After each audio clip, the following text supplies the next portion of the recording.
दोस्तों, स्वागत है आपका हमारे चैनल आर.के. वर्मा में। दोस्तों, यात्रा में बुलाकी इस बार भी लौटा और एक नई खबर उसके पास तैयार थी। उसने सोचा इस खबर को पटेल को अभी सुनाऊंगा तो पटेल जी यह कहकर टाल देंगे कि रात्रि होने दे, भोजन करने के पश्चात बिस्तर पर लेटते समय तुझे तेरी बात का उत्तर दे दूंगा। इसलिए उसने वह बात उस समय पटेल को नहीं बताई। वह बात को पेट में डाले रहा।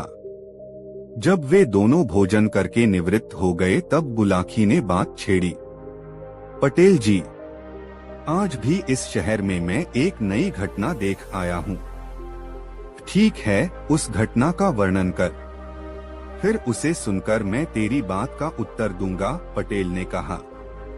पटेल जी, मैंने आज रास्ते में एक बड़ा ही अजीब दृश्य दिखा। एक आदमी एक पंडित को पकड़े हुए था और उससे बोल रहा था, चल जल्दी मंत्र पढ़ और सोने चांदी हीरो की बारिश कर। वह पंडित एक डाकू से छुटकारा मिला नहीं था कि दूसरे डाकू के चंगुल में जा फंसा। ऐसा कहने लगा, यानी आकाश से गिरा और खजूर में अटका। अब यह धन के लोभी अक्ल के अंधे मुझे जीवित नहीं छोड़ेंगे। यह तेरी कैसी लीला है प्रभु। एक ज्ञानी ब्राह्मण की आज यह कैसी दुर्गति हो रही है। इन राक्षसों के चंगुल में फंसकर तो अब जीवन ही संकट में पड़ गया है। मेरी रक्षा करो प्रभु। यह मंत्र साल में एक बार ही फलीभूत होता है, जबकि यह डाकू धन के लोभ में मुझसे मंत्र जाप कराएगा, मगर हीरे मोतियों की वर्षा नहीं होगी तब तो अवश्य ही यह निर्बुद्धि मेरी जान ले लेगा। रक्षा करो प्रभु, मेरी रक्षा करो। काश मैंने अपने शिष्य की बात मानकर इन लोभियों को इस मंत्र के विषय बताया ही न होता। हे प्रभु, मेरी रक्षा करो। इस होने वाली ब्रह्महत्या को रोको प्रभु, रोको। पंडित जी मन ही मन भगवान से प्रार्थना कर रहे थे कि वो डाकू गरज उठा, पंडित क्या सोच रहा है? मंत्र जाप कर और हमारे लिए हीरे मोतियों की वर्षा करा।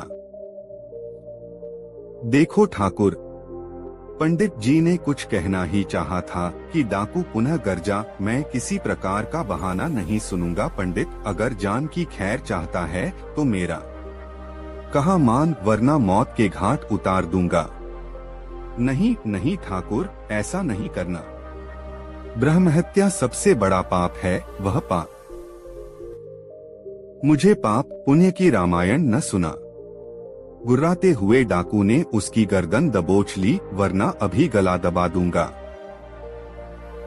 मैं मुझे छोड़ दो ठाकुर, पहले मेरी बात सुनो। मेरा यह मंत्र साल में एक ही बार काम करता है।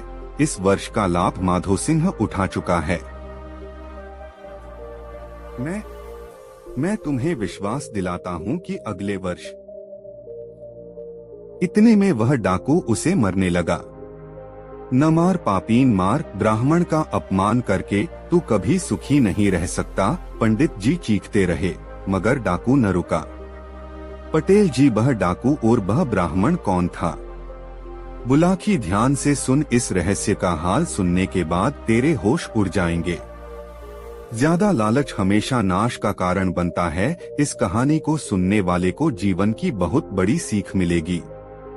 बुलाकी, बहुत पुराने समय की बात है। काशीपुर नामक एक पंडित रहता था। वह बेहद गुणी व बुद्धिमान था। उसका एक चेला भी था जो दिन रात उसकी सेवा करता था। पूजा पाठ करके गुरु शिष्य को जो भी मिल जाता था उसी में अपना गुजर बसर कर लिया करते थे।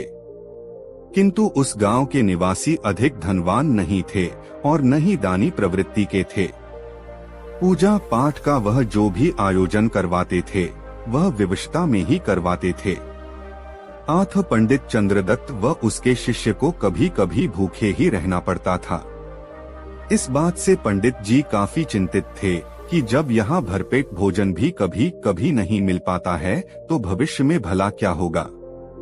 यदि भविष्य के लिए कुछ धन दौलत संचय न किया गया तो बुढ़ापा खराब हो जाएगा। उस समय तो कोई 2 बूंद पानी भी मुंह में नहीं डालेगा। यही सब सोचकर एक दिन पंडितन चंद्रदत्त ने अपने शिष्य को बुलाकर कहा, बेटे गंगाराम, इस गांव में रहकर तो गुजारा होना बहुत मुश्किल है। मैंने सोचा है कि मैं यह गांव छोड़कर पड़ोस के राज्य वीरपुर में चला जाऊं, क्योंकि मैंने सुना है कि वहां के राजा भी दानी हैं और प्रजा भी बेटे। यदि तुम इस गांव में रहना चाहते हो तो रहो। वाह गुरुजी, मैं भला आपके बिना इस गांव में रहकर क्या करूंगा। मेरा स्वर्ग तो आपके चरणों में ही है, इसलिए मैं वहीं रहूंगा जहां आप रहेंगे। तो ठीक है, हम कल ही प्रस्थान करेंगे। तुम तैयारी ठीक है गुरुदेव? गंगाराम सफर की तैयारियों में जुट गया। शुरू कर दो। कुछ ही घंटों में उसने आवश्यक कपड़े, लत्ते और खाने आदि का सामान बांध लिया। फिर गुरुजी से बोला, गुरुदेव, आपने यह तो बताया ही नहीं कि दूसरे राज्य में हम ठहरेंगे कहाँ? क्या वहाँ आपके कोई परिचित रहते हैं? परिचित तो कोई नहीं रहता गंगा बेटे, किंतु वहाँ के राजा वीर प्रताप सिंह बड़े ही सूझबूझ वाले व दानवीर हैं। वह हमें अपने दरबार में कोई न कोई स्थान अवश्य ही देंगे। किंतु गुरुदेव, वहाँ के ब्राह्मण क्या हमें आसानी से वहाँ टिकने देंगे? बेटे, वहाँ हम किसी से शास्त्रार्थ करने नहीं जा रहे। पंडित जी ने उसे समझाया, नहीं, हमारा उद्देश्य किसी की रोजी रोटी छीनना है। हम तो अपने ज्ञान के बल पर वहाँ के राजा वीर प्रताप सिंह से अनुग्रह प्राप्त करेंगे। जब उन्हें पता चलेगा कि मुझे वैदर्भ मंत्र आता है तो मुझे विश्वास है कि वह मुझे पूरा सम्मान देंगे। गुरुजी, यदि ऐसी बात है तो इस मंत्र का लाभ आप स्वयं ही क्यों नहीं उठा लेते? बेटे, इस मंत्र का लाभ दूसरों को पहुंचाया जा सकता है, स्वयं में इसका लाभ नहीं उठा सकता। इस मंत्र की विशेषता यही है कि इस मंत्र को जानने वाला यदि इसका प्रयोग अपने लाभ के लिए करेगा तो तत्क्षण ही मृत्यु को प्राप्त हो जाएगा। तो फिर यहीं रहकर आप यहीं के किसी मनुष्य को इसका लाभ क्यों नहीं पहुंचाते? आखिर यह हमारा अपना गांव है। ठीक कहते हो, मगर यहाँ के सभी लोग मतलबपरस्त और स्वार्थी हैं। इन लोगों के इसी आचरण के कारण मेरा मन इन लोगों से मर गया है। जबकि राजा वीर प्रताप सिंह न केवल गुणी हैं, बल्कि ज्ञानी और परमार्थ करने वाले हैं। मेरी प्रबल इच्छा है कि मैं अपने इस मंत्र का लाभ उन्हें ही दूं। ठीक है गुरुजी, जो निर्णय आपने लिया है सोच समझकर ही लिया होगा। निर्णय लेना इंसान के हाथ में है, किंतु कल क्या होने वाला है यह तो विधाता ही जानता है। हम जो कुछ सोचकर जा रहे हैं, हो सकता है वह पूरा ही न हो, मगर कुछ भी हो, यह तो पक्का है कि अब हम यहाँ नहीं रहेंगे। गंगाराम समझ चुका था कि अब उनके दिन बदलने वाले हैं। जल्दी ही वह राजा वीर प्रताप के दरबार में ऊंचा ओहदा हासिल कर लेंगे, क्योंकि उसे मालूम था कि उसके गुरु के पास एक ऐसा रहस्यमय मंत्र है जिसके जाप से हीरे मोतियों की वर्षा होती है, और हीरे मोतियों की कद्र तो राजा ही जानते हैं। अगले दिन सुबह ही गुरु चेला अपनी यात्रा पर निकल पड़े। काफी लंबा सफर था और रास्ते में बियाबान जंगल भी पड़ता था। उनका प्रयास था कि रात होने से पहले ही वह दूसरे राज्य की सीमा में पहुंच जाएं। उस जंगल में खतरनाक किस्म के डाकू और लुटेरे रहते थे, जो इंसान को मारकर उनका माल असबाब छीन लिया करते थे। मगर पंडित चंद्रदत्त जैसे फक्कड़ को भला कौन लूटेगा, यही सोचकर वह आश्वस्त थे। किंतु जंगली जानवरों का भय तो फिर भी था। दोपहर होते होते वह जंगल की सीमा में जा घुसे। गुरुजी, यह जंगल तो बड़ा भयानक है, लगता है सूर्य की किरणें तो यहाँ पहुँच ही नहीं पाती। हाँ बेटा, हमें जल्दी से जल्दी यह जंगल पार करना है। यहाँ तो डाकू लुटेरों का भी भय होगा गुरुजी।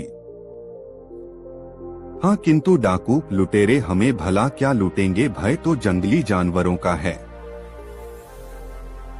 यह बातें करते करते वह चले जा रहे थे कि एक कर्कश स्वर उनके कानों में पड़ा, ठहरो। आवाज सुनते ही दोनों अपने अपने स्थान पर जड़ होकर रह गए और भयभीत नजरों से इधर उधर देखने लगे कि कौन है, किसने दिया यह आदेश। तभी उनके कानों में घोड़ों की टापों की आवाजें पड़ी। डाकू। गंगाराम के मुंह से थरथराती सी आवाज निकली, गुरुजी, डाकू। हाँ, लेकिन डरो मत, हमारे पास ऐसा कुछ नहीं है जिसे वे लूट सकें। गुरुजी, मैंने तो सुना है कि जिस यात्री के पास कुछ नहीं होता, डाकू उसकी जान ले लेते हैं। जान लेना और देना तो ईश्वर के हाथ में है, उस पर भरोसा रखो। कुछ ही पल गुजरे थे कि डाकू दल सामने आ गया। एक सफेद घोड़े पर डाकुओं का सरदार सवार था। उसके हाथ में रक्तरंजित नंगी तलवार थी। वह माधो सिंह था। कड़ो पंडित, कहाँ जा रहे हो? मैं वीरपुर के राजा वीर प्रताप सिंह के पास जा रहा हूँ, माधो सिंह। तो जाने से पहले माधो सिंह का कर देना होगा 1000 मोहरे। यह तुम क्या कह रहे हो माधो सिंह? हम गरीब ब्राह्मणों के पास भला इतना न कहा, हम तो अपने यजमानों के सहारे ही जीवन यापन करते हैं। यदि धन नहीं है तो यह जंगल पार करने का साहस तुमने कैसे किया? माधो सिंह क्रोध से चीख उठा, सभी जानते हैं कि मेरा कर चुकाए बिना कोई जंगल पार नहीं कर सकता। धन नहीं है तो मरने के लिए तैयार हो जाओ। नहीं नहीं डाकू जी, नहीं, आप मेरे गुरुजी को न मारें, इनके सिवा मेरा कोई नहीं है। गंगाराम गिड़गिड़ा उठा। देखो बेटे, अगर तुम चाहते हो कि मैं पंडित जी की जान बख्श दूं तो तुम्हें कहीं न कहीं से 1000 सोने की मोहरें लानी होंगी। मगर इतनी सारी मोहरें मैं लाऊंगा कहां से? गंगाराम रुआसा सा हो गया। माधो सिंह। तभी पंडित चंद्रदत्त बोले, यह अन्याय है, हम गरीब ब्राह्मण तो यजमानों की कृपा पर जीवन यापन करते हैं। अगर तुम हमसे कर ही वसूल करना चाहते हो तो हमसे कोई धार्मिक अनुष्ठान करा लो, बदले में उसकी दक्षिणा न देना। हम ऐसे अदले बदले नहीं करते पंडित। सुनो गंगाराम, अगर तुम चाहते हो कि मैं तुम्हारे गुरु की जान बख्श दूं तो तुम तुरंत वीरपुर के राजा के पास जाकर कहो कि तुम्हारे गुरु की जान खतरे में है। मुझे विश्वास है कि एक विद्वान ब्राह्मण की जान बचाने के लिए वह अवश्य ही तुम्हें 1000 मोहरें दे देंगे। मगर माधो सिंह, महाराज वीर प्रताप सिंह तो मुझे जानते ही नहीं। भले ही न जानते हो, मगर वह एक धर्मात्मा राजा हैं। एक ब्राह्मण की जान बचाने के लिए वह यह मामूली सा धन अवश्य ही दे देंगे। ठीक है, मैं जाता हूँ।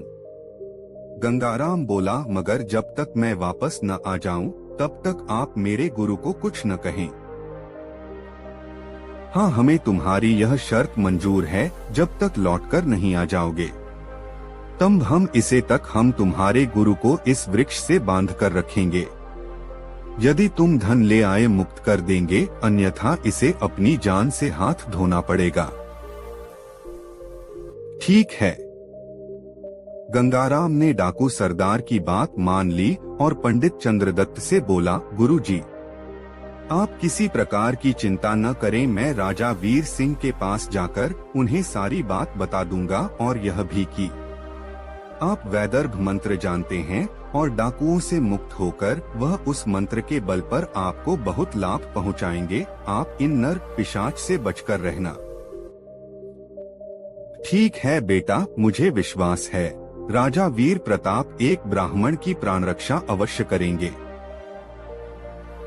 किंतु गुरुजी, आप इन्हें उस मंत्र के विषय में कुछ न बताना, वरना यह लोग आपको धन पाकर भी नहीं छोड़ेंगे। कहकर गंगाराम ने उनके पाँव हुए। पंडित जी ने उसे आशीर्वाद दिया और बोले, तुम भी अपना ध्यान रखना बेटे।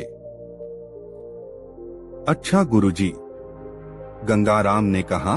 फिर डाकू सरदार से बोला, डाकू सरदार, आप मुझे एक घोड़ा दे दें ताकि मैं शीघ्र ही धन का प्रबंध करके लौट सकूं।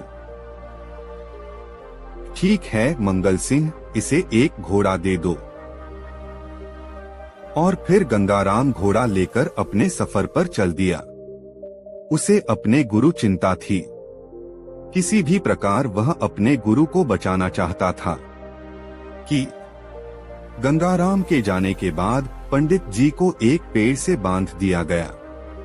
पंडित चंद्रदत्त ने अपने शिष्य को भेज तो दिया था, मगर उन्हें पूरा विश्वास था कि वह किसी भी सूरत में मोहरे नहीं ला पाएगा, क्योंकि राजा वीर प्रताप न उसे जानते थे और न उसके शिष्य को। फिर भला किसी के कहने पर वह सोने की 1000 मोहरें क्यों देंगे? उन्हें विश्वास था कि डाकू उन्हें मार देंगे, मगर इस प्रकार उन्होंने अपने शिष्य को निकल जाने का मौका देकर उसकी जान बचा ली थी।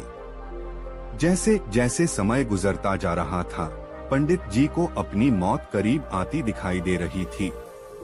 पंडित जी सोचने लगे कि यदि गंगाराम धन लेकर न आया और इन डाकुओं ने मुझे मौत के घाट उतार दिया तो इस वैदर्भ मंत्र का क्या होगा? जान है तो जहान है, क्यों न मैं इस मंत्र का लाभ उठाऊं? यह मंत्र 1 वर्ष में केवल एक बार अपनी शक्ति दिखाता है। राजा को अगले वर्ष इस मंत्र का लाभ पहुंचा दूंगा। फिलहाल तो जान बचानी चाहिए। यदि ऐसी बात थी तो तुमने गंगाराम को क्यों जाने दिया? यह बात मुझे तब नहीं सूझी। खैर, अभी भी कुछ नहीं बिगड़ा। यदि वह 1000 मोहरें नहीं लेकर आया, तभी मैं इस मंत्र का उपयोग करूंगा। मुझे गंगाराम का इंतजार करना चाहिए। गई। पंडित जी पेड़ से बंधे गंगाराम के और इसी प्रकार शाम हो गई। रात आने की बाट जोहते रहे। डाकुओं ने उस पेड़ के इर्द गिर्द ही अपना डेरा जमा लिया। डाकू जब रात को खाना खाने बैठे तो उनके पास मदिरा और भुना हुआ मांस था, जिसकी दुर्गंध से ही पंडित जी को घृणा थी। जैसे तैसे सवेरा हो गया। रात भर पेड़ से बंधे बंधे उनका शरीर बुरी तरह टूटने लगा था। खड़े खड़े पांव सूज गए थे, कलाइयां सूज गई थीं। डाकुओं ने उन्हें भोजन तो क्या, 2 घूंट पानी तक के लिए नहीं पूछा था। पंडित जी, आपका चेला तो आया नहीं। अब तो हमारे सामने यस एक ही रास्ता है कि आपको टिकाने लगाकर किसी और शिकार की तलाश में जाएं। डाकुओं के सरदार माधो सिंह ने कहा, मंगल सिंह कर दे पंडित जी का काम तमाम। जो हुक्म सरदार। मंगल सिंह ने तुरंत अपनी कटार संभाल ली। चमचमाती दुधारी तलवार देखकर पंडित जी के प्राण सूख गए। घबराकर वह बोले, नहीं नहीं माधो सिंह, मुझे मत मारो। तो क्या तेरी पूजा करें? सारी रात काली करवा दी तेरे उस शिष्य ने और हमारा घोड़ा भी लेकर भाग गया। वह भागा नहीं है माधो सिंह, वह अवश्य आएगा। मगर मानो सिंह अब और इंतजार नहीं कर सकता। माधो सिंह गुर्राया, मंगल सिंह तुम अपना काम करो और बाकी सब कूच की तैयारी करो। देखो माधो सिंह। हलक में फंसा थूक सटक कर पंडित जी बोले, अगर तुम मेरी जान बख्श दो तो मैं तुम्हें मालामाल कर सकता हूँ। क्यों रे पंडित, तू मुझे मूर्ख समझ रहा है क्या? नहीं नहीं, मैं सच कह रहा हूँ। अरे सुनो, यह मूर्ख क्या कह रहा है? टैक्स चुकाने के लिए 1000 दमड़ी तो इसके पास है नहीं, और यह मुझे मालामाल कर देगा। सुनो इस पागल की बातें। मैं सच कह रहा हूँ माधो सिंह। चुप, तुम मेरी बात तो सुनो। मंगल सिंह, तू अपना काम कर। सरदार मंगल सिंह बोला, मरना तो इसे है ही, फिर क्यों न एक बार इसकी बात सुन ली जाए। ठीक है, तू ही सुन इस पागल की बात। देखो डाकू सरदार, मेरे पास एक ऐसा मंत्र है जिसके जाप से हीरे मोतियों की वर्षा होने लगती है। 1000 बार उस मंत्र को जपना पड़ेगा। यदि यह बात थी तो तूने पहले क्यों नहीं बताया? अवश्य ही तू मुझे धोखा देना चाहता है। माधो सिंह, मैं तुम्हें धोखा देकर आखिर क्या करूंगा? फिर तुमने पहले ही यह सब क्यों नहीं बताया? इसलिए कि मैं इस मंत्र का लाभ राजा को पहुंचाना चाहता था, ताकि प्रसन्न होकर वह मुझे अपने दरबार में कोई ऊंचा पद दे और मेरा बाकी का जीवन आराम गुजर सके। तुम स्वयं हीरे मोती हासिल करके ठाठ की जिंदगी क्यों नहीं जी पाए? देखो माधो सिंह, इस मंत्र का लाभ मैं स्वयं नहीं उठा सकता।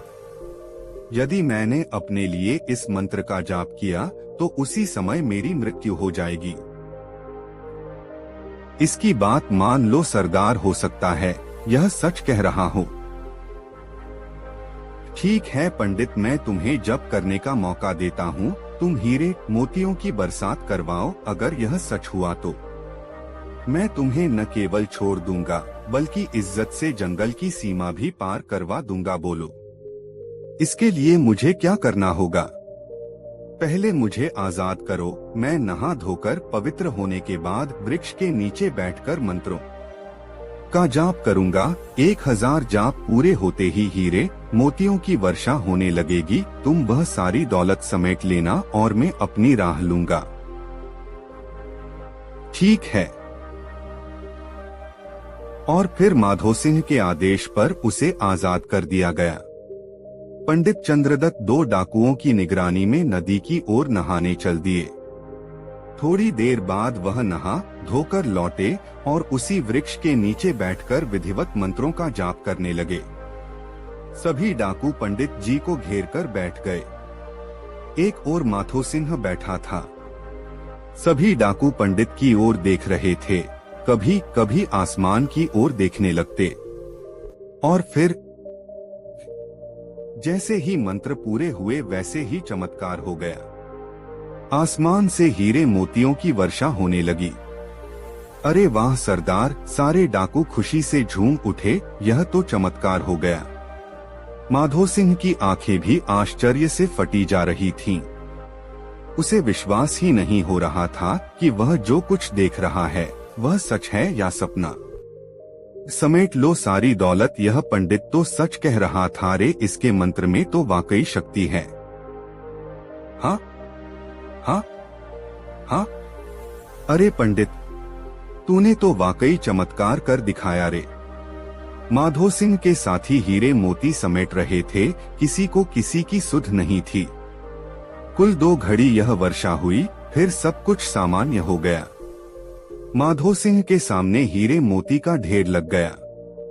वाह वाह पंडित, तूने तो कमाल कर दिया रे। चल, मैंने तुझे आजाद किया। अभी पंडित जी अपने स्थान से उठकर कुछ ही दूर गए थे कि वातावरण एक बार फिर घोड़े की टापों की आवाज से गूंज उठा। यह आवाजें डाकू माधो सिंह और उसके साथियों के कानों में भी पड़ी और वह आश्चर्य से एक दूसरे का चेहरा देखने लगे। इससे पहले कि वह कुछ समझ पाते, एक तेज आवाज उनके कानों में पड़ी। सब लोग अपनी अपनी जगह पर बैठे रहें। यदि किसी ने हिलने की कोशिश की तो मौत के घाट उतार दिया जाएगा। शेर जैसी इस दहाड़ को सुनकर सभी चौंक उठे। कौन है? डाकू माधो सिंह दहाड़ा सामने आए। किसकी हिम्मत है जिसने माधो सिंह को ललकारा है? शेर को शेर ही ललकार सकता है माधो सिंह। तभी झाड़ियों में से एक घुड़सवार निकलकर सामने आ गया। उसके पीछे पीछे उसके साथी भी थे। तुमने हमारी हद में आने की हिम्मत कैसे की मलखान सिंह?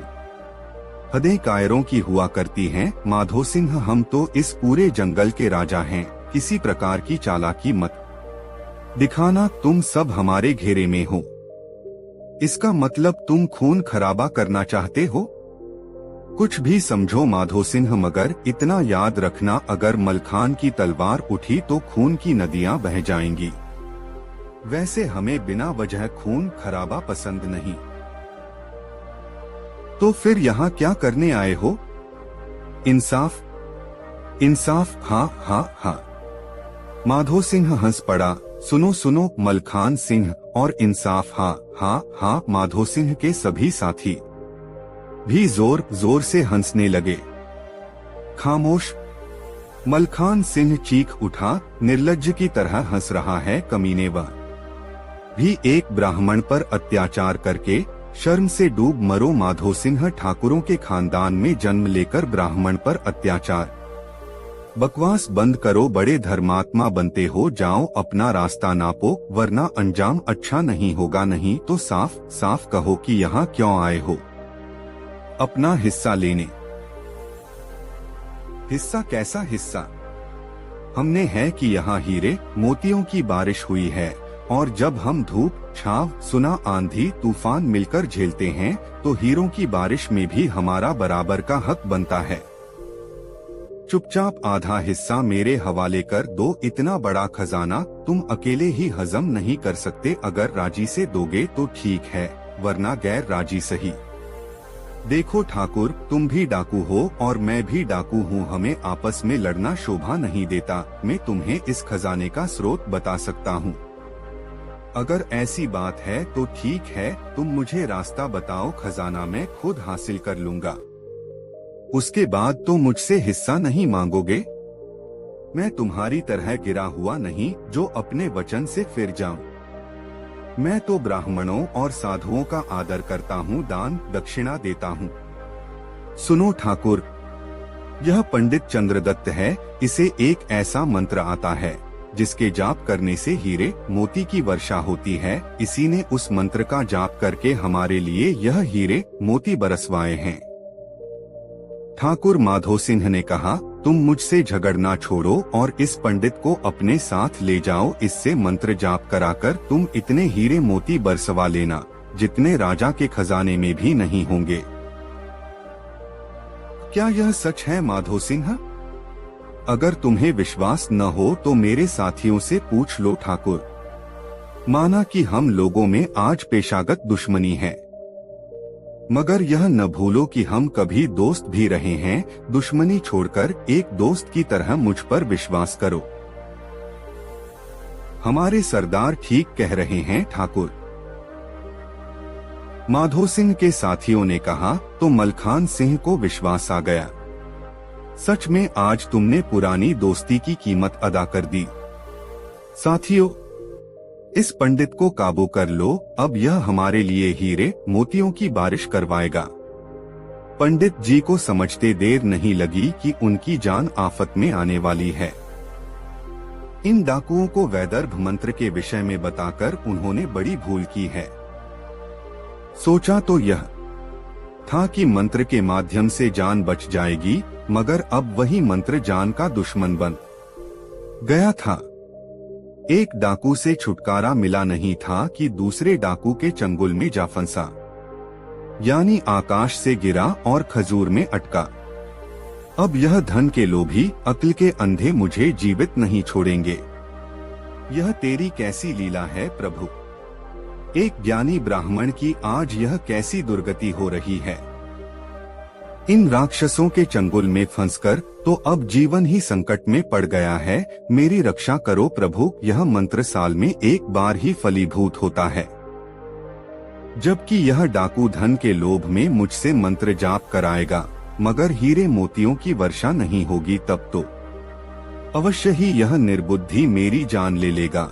रक्षा करो प्रभु, मेरी रक्षा करो। काश मैंने अपने शिष्य की बात मानकर इन लोभियों को इस मंत्र के विषय बताया ही न होता। हे प्रभु, मेरी रक्षा करो। इस होने वाली ब्रह्महत्या को रोको प्रभु, रोको। पंडित जी मन भगवान से प्रार्थना कर रहे थे कि एकाएक ही मलखान सिंह गरज उठाते, पंडित क्या सोच रहा है? मंत्र जाप कर और हमारे लिए हीरे मोतियों की वर्षा करा। देखो ठाकुर, पंडित जी ने कुछ कहना ही चाहा था कि मलखान सिंह पुनः गरजा, मैं किसी प्रकार का बहाना नहीं सुनूंगा। पंडित अगर जान की खैर चाहता है तो मेरा कहा मान वरना मौत के घाट उतार दूंगा। नहीं नहीं ठाकुर, ऐसा नहीं करना। ब्रह्महत्या सबसे बड़ा पाप है, वह पाप। मुझे पाप पुण्य की रामायण न सुना। गुर्राते हुए मलखान सिंह ने उसकी गर्दन दबोच ली, वरना अभी गला दबा दूंगा। मैं मुझे छोड़ दो ठाकुर, पहले मेरी बात सुनो। मेरा यह मंत्र साल में एक ही बार काम करता है। इस वर्ष का लाभ माधो सिंह उठा चुका है। मैं तुम्हें विश्वास दिलाता हूँ कि अगले वर्ष। बकवास मत कर पंडित, मंत्र जब चाहे पढ़ लो, उनका फल अवश्य मिलता है। मगर यह मंत्र ऐसा नहीं है। डको मत, बहुत सुन ली हमने तेरी यह बकवास। मैं सच कह रहा हूँ ठाकुर, तू ऐसे नहीं मानेगा। मलखान सिंह ने कहा। फिर धप्पड़ों और घूसों की बरसात कर दी पंडित के चेहरे पर। हाय हाय मरा। मुझे मत मारो ठाकुर, मुझे मत मारो। तो बोल, मंत्र का जाप करेगा या नहीं? नहीं तो ले। मलखान सिंह पंडित पर बुरी तरह पिल गया। न मार पापीन मार, ब्राह्मण का अपमान करके तू कभी सुखी नहीं रह सकता। पंडित जी चीखते रहे, मगर मलखान सिंह न रुका। यहाँ तक कि उनका चेहरा हो गया, मुंह से खून निकलने लगा, कई दांत टूट गए, यहाँ तक कि वह बेसुध होकर गिर पड़े। लहूलुहान पर पानी पानी पानी बाद में मिलेगा पंडित, पहले हीरे मोतियों की वर्षा करा। मुझ पर रहम करो मलखान सिंह, मुझे पानी नहीं मिलेगा। उसकी सांसें टूटने लगी, आंखों के सामने अंधेरा छा गया, हाथ पांव शिथिल हो गए तो कराहते हुए वह बोले गया, याद रख मलखान सिंह मैं तो मर रहा हूं, मगर तेरा अंत भी बुरा ही होगा। तुझे तेरे कर्मों की सजा अवश्य। हिच। और फिर पंडित जी ने एक हिचकी ली और उनकी गर्दन एक ओर लुढ़क गई।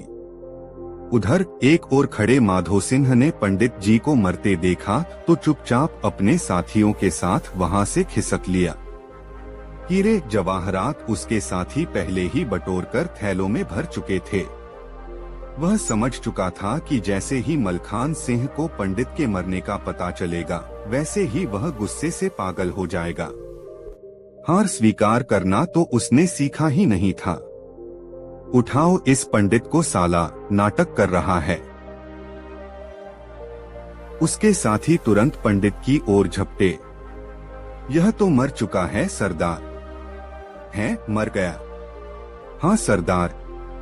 ओह, इतनी मेहनत भी की और हाथ भी कुछ नहीं लगा।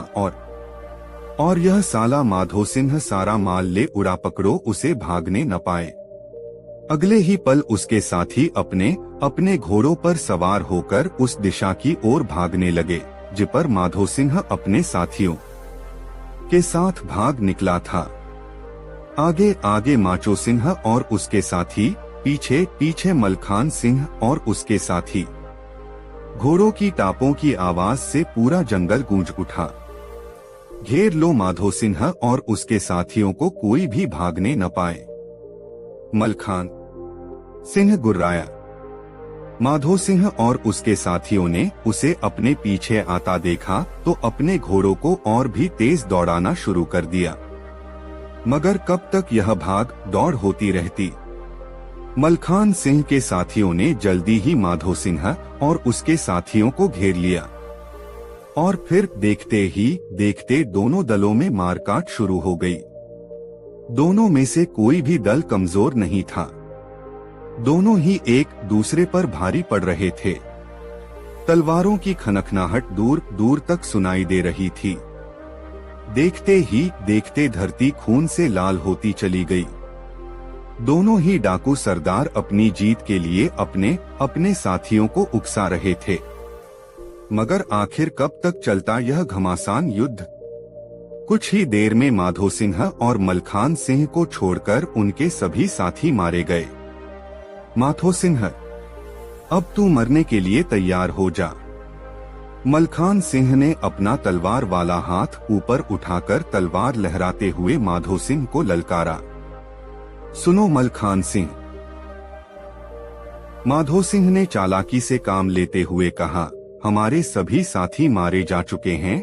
अगर हम भी लड़कर मर गए तो यह खजाना किसी के काम नहीं आएगा। बेहतर होगा कि हम दोनों आपस में इस खजाने को बांट लें। नहीं, यह माल या तो मुझे मारकर तू ले जा या तुझे मारकर मैं ले जाऊंगा। अगर यह शर्त तू पहले रखता तो शायद मैं कबूल कर लेता, मगर अब जब मेरे सभी साथी मारे जा चुके हैं तो मुझे तेरी यह शर्त मंजूर नहीं। मैं न तो मरने से डरता हूँ और न ही तुझसे कमजोर हूँ। पागलों जैसी बातें मत करो मलखान सिंह, यहाँ कमजोर और ताकतवर का सवाल नहीं है। देखो देखो हमारे इन साथियों को, यह लोग क्या ले गए। जब इंसान कुछ भी साथ नहीं ले जा सकता तो लड़ाई कैसी? आधी आधी दौलत बांटकर हम बाकी जिंदगी दोस्तों की तरह गुजार लें। यही बुद्धिमानी है। दौलत होगी तो हम मिलकर अपना नया दल बना सकते हैं।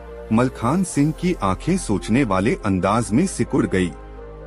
उसे लगा कि माधो सिंह ठीक ही कह रहा है। उसकी समझ में आ गया कि इस प्रकार लड़कर मर जाना बुद्धिमानी नहीं। ठीक है गाधो सिंह, मुझे तुम्हारी बात स्वीकार है। मलखान सिंह ने अपनी तलवार फेंक दी। फिर दोनों एक दूसरे के गले से लग गए। माधो सिंह, तुम्हारी और मेरी पुरानी दोस्ती आज फिर से जीवित हो रही है। हाँ, आओ हम वायदा करें कि हम दोनों अब हमेशा मिलकर रहेंगे। मैं वायदा करता हूँ,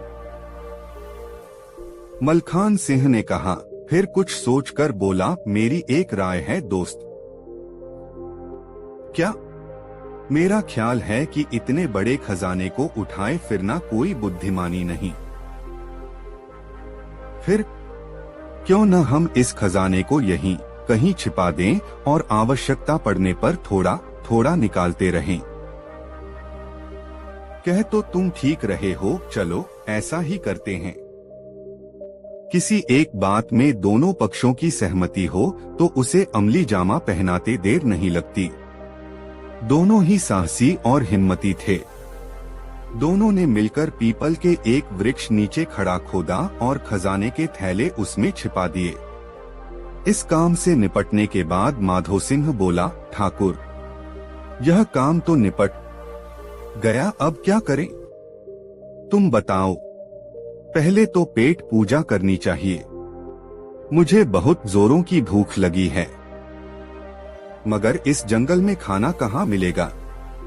भूख तो मुझे भी लगी है। चलो शहर चलते हैं, वहीं चलकर बढ़िया खाना खाएंगे। मगर ठाकुर, इतने बड़े खजाने को हम यहाँ अकेला कैसे छोड़ दें? एक आदमी को तो यहाँ पहरे पर रहना ही चाहिए। बात तो तुम्हारी ठीक है ठाकुर, ऐसा करते हैं कि एक आदमी यहाँ रहे और दूसरा खाना लेने शहर चला जाए।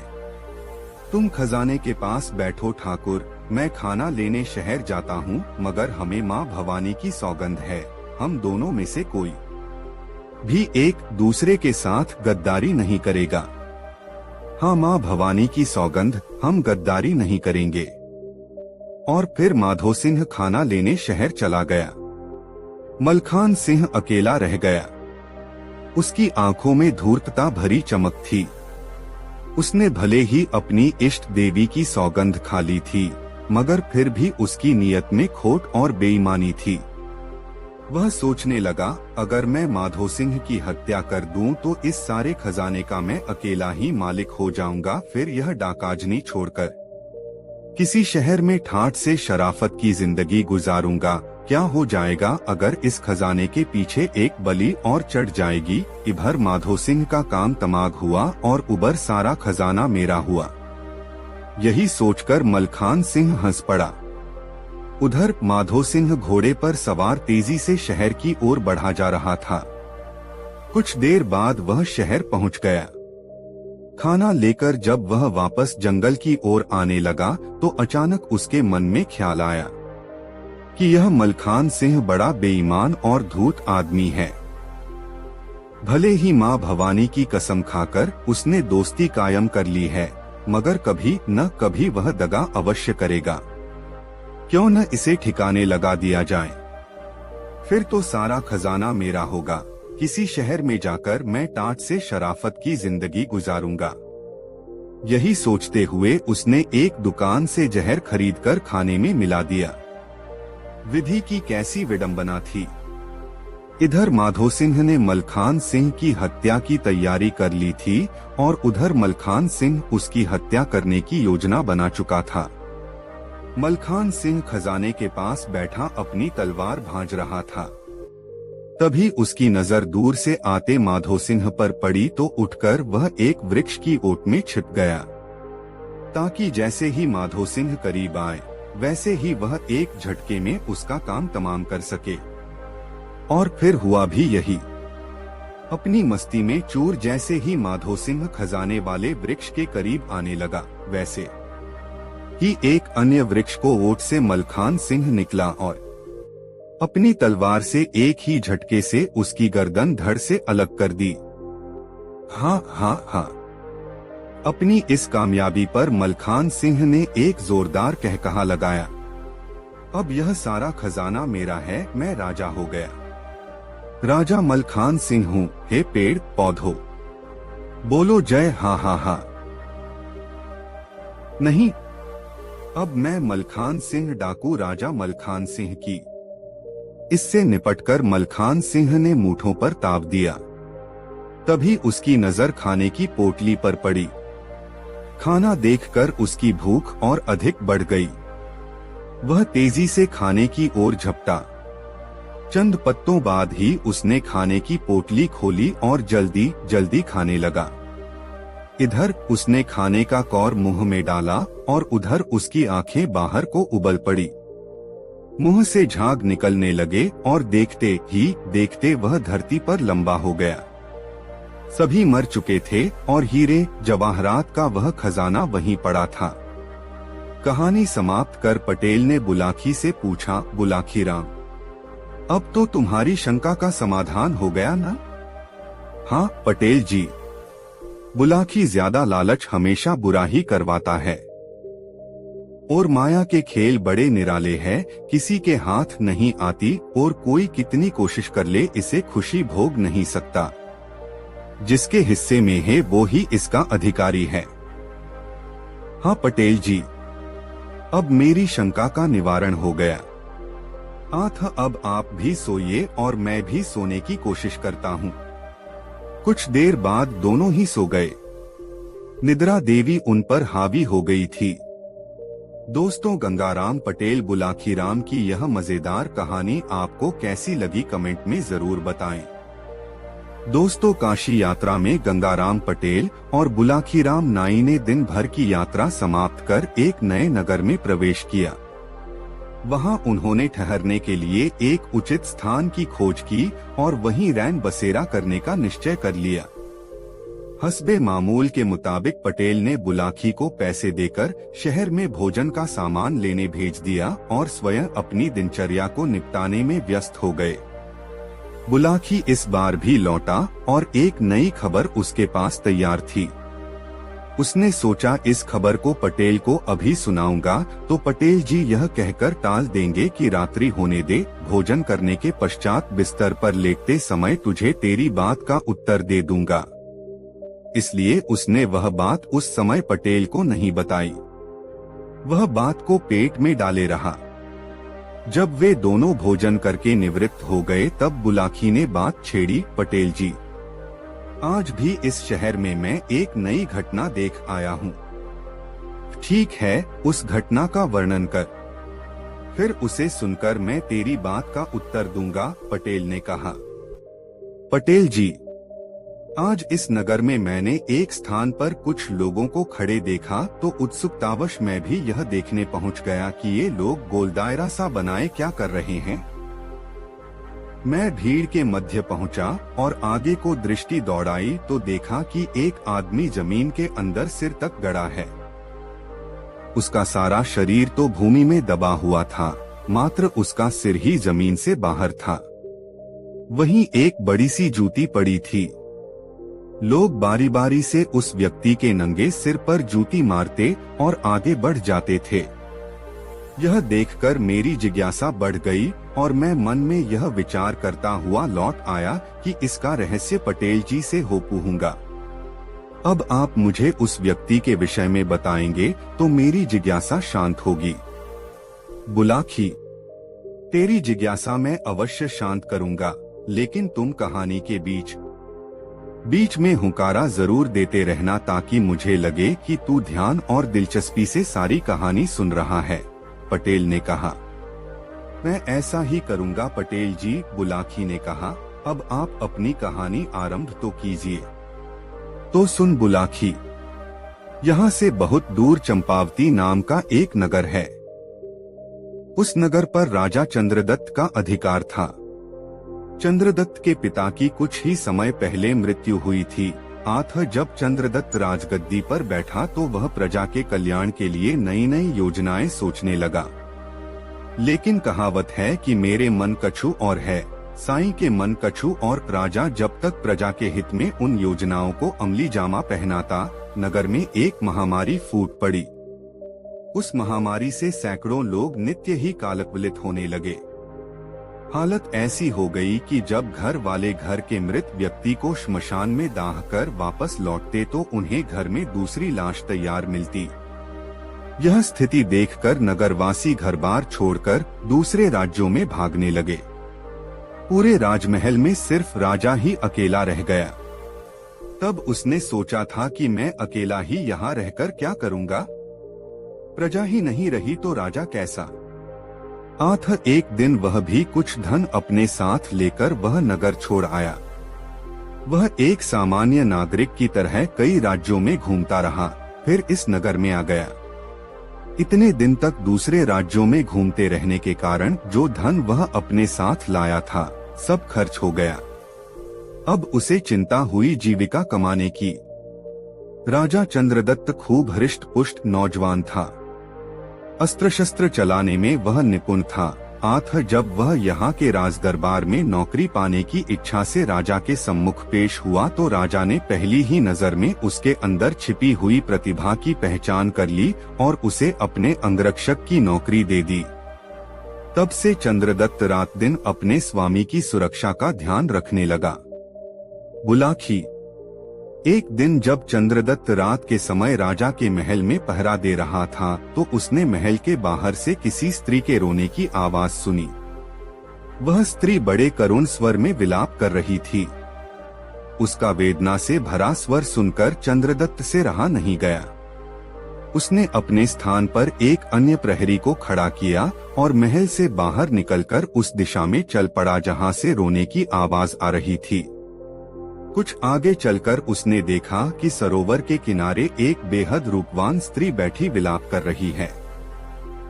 चंद्रदत्त ने निकट पहुंचकर उस स्त्री से पूछा, हे देवी, तुम कौन हो और रात्रि के इस प्रहर में यहाँ निर्जन स्थान में बैठी रो क्यों रही हो? स्त्री बोली, हे युवक, मैं इस राज्य की ऐश्वर्य लक्ष्मी हूँ। अब तक मैं यहाँ सम्मान के साथ रह रही थी, लेकिन मेरे सम्मान के ये दिन अब समाप्त होने ही वाले हैं। अरे ये क्या कह रही हो देवी? चंद्रदत्त ने आश्चर्य से पूछा, क्या इस राज्य पर कोई विपत्ति आने वाली है या फिर राजा की निगाहों में तुम्हारे प्रति सम्मान की भावना का ह्रास होने लगा है? इन दोनों ही बातों में कोई बात सच नहीं है, युवक, ऐश्वर्य लक्ष्मी ने कहा। न तो इस राज्य पर कोई विपत्ति आने वाली है और न यहाँ के राजा ने मेरे सम्मान में कोई उपेक्षा दिखाई है। बात कुछ और ही है। मैं अपने लिए नहीं, यहाँ के राजा के जीवन के लिए चिंतित होकर रो रही हूँ। अब से 8वें दिन यहाँ के राजा पर घोर संकट आएगा। उस संकट में या तो उसके प्राण चले जाएंगे या फिर शेष जीवन उसे कारागार में व्यतीत करना पड़ेगा। उसी आशंका को जानकर मेरी रुलाई फूटी पड़ रहते काराग्राम स्वयं को रोने से रोक नहीं पा रही हूँ। यह सुनकर चंद्रदत्त ने पूछा, हे देवी, मैं इस राजा का एक छोटा सा सेवक हूँ। राजा ने मुझे अपनी सुरक्षा के लिए नियुक्त किया हुआ है। यदि मेरे होते सुगुर सेवक का जीवन किसी खतरे में पड़ता है तो यह मेरे लिए लज्जा की बात होगी। मुझे कोई ऐसा उपाय बताओ कि मैं सतर्क रहकर हर क्षण अपने स्वामी की रक्षा कर सकूं। हे युवक, ऐश्वर्य लक्ष्मी बोली, कभी कभी सतर्कता बरतने से बड़ा संकट भी टल जाया करता है।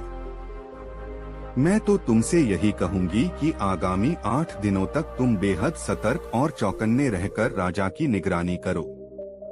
हो सकता है तब वह विपत्ति स्वयं ही किनारा कर ले। मैं ऐसा ही करूंगा देवी, बस मुझे आपका आशीर्वाद चाहिए। ऐसा कहकर चंद्रदत्त ने झुककर ऐश्वर्य लक्ष्मी के पैर छूने चाहे, पर वह उसी क्षण अंतर्धान हो गई। बुलाखी। चंद्रदत्त ने वापस लौटकर जब राजा को यह बात बताई तो वह भी आशंकित हो गया। उसने अपने महल की सुरक्षा व्यवस्था बढ़ा दी और सैनिकों के कठोर पहरे में बाहर आने जाने लगा। 7 दिन तक कोई घटना नहीं घटी, लेकिन 8वें दिन एक घटना का सूत्रपात हो गया। रात्रि के समय जब चंद्रदत्त महल की छत पर खड़ा होकर चारों ओर का निरीक्षण कर रहा था, तब उस सरोवर के निकट जहां वह ऐश्वर्य लक्ष्मी से मिला था, रात्रि के अंधकार में उसे कुछ जुगनू से उड़ते प्रतीत हुए। उसने गौर से निरीक्षण किया तो देखा कि वह जुगनू नहीं, मशालों की रोशनी थी, जिन्हें किसी तरह इस प्रकार ढक दिया गया था ताकि उनका प्रकाश चारों ओर न फैलकर एक ही दिशा में इंगित रहे। जुगनू की चमक तो जलती बुझती रहती है, लेकिन दिखाई देने वाली चमक स्थिर थी। उन रोशनियों को देखकर चंद्रदत्त के मन में एक ही विचार उभराखतरा। तब वह तलवार लिए छत से उतरकर उसी दिशा में दौड़ गया। वहां पहुंचकर वह एक स्थान पर छिपकर खड़ा हो गया। थोड़ी ही देर बाद कमर में हथियार बांधे लगभग 20 नकाबपोशों का दल वहां पहुंचा। वहां उन्होंने एक जगह से कूड़े का एक बड़ा सा ढेर हटाया। ढेर हटा तो वहां एक सुरंग का मुहाना दिखाई देने लगा। तब वह नकाबपोश एक एक करके उस सुरंग में उतरते चले गए। जब वह नकाबपोश सुरंग में कुछ आगे बढ़ गए तो चंद्रदत्त भी पीछे से सुरंग में उतर गया और दूर रहकर मशालों की मध्यम रोशनी में रास्ता तलाशता उनके पीछे पीछे चल पड़ा। बुलाखी राम। उस सुरंग का मुख सीधे राजा के कक्ष में ही खुलता था। स्वयं राजा को भी इस सुरंग के विषय में कुछ पता नहीं था, किंतु उसके शत्रु न जाने कैसे उस सुरंग के विषय में जान गए थे। बहरहाल 20 नकाबपोश सुरंग के दरवाजे पर पहुँचे। वहां उन्होंने कोई पत्थर हटाकर सुरंग का द्वार खोला और एक एक करके राजा के कक्ष में पहुंच गए।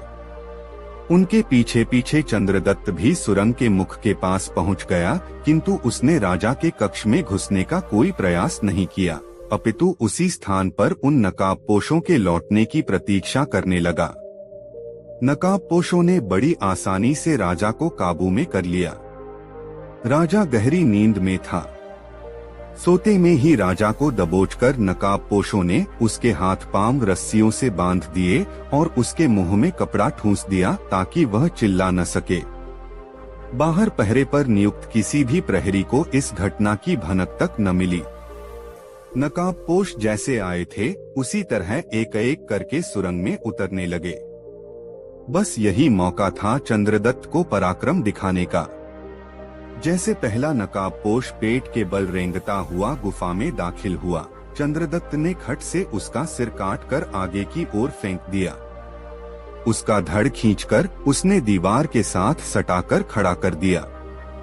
इसी तरह उसने 19 नकाबपोश काट डाले। अब अंतिम नकाबपोश की बारी आई। एक साथ 2 आदमी गुफा में जा नहीं सकते थे, इसलिए उस नकाबपोश ने पहले बंधन में बंधे राजा को आगे खिसकाया।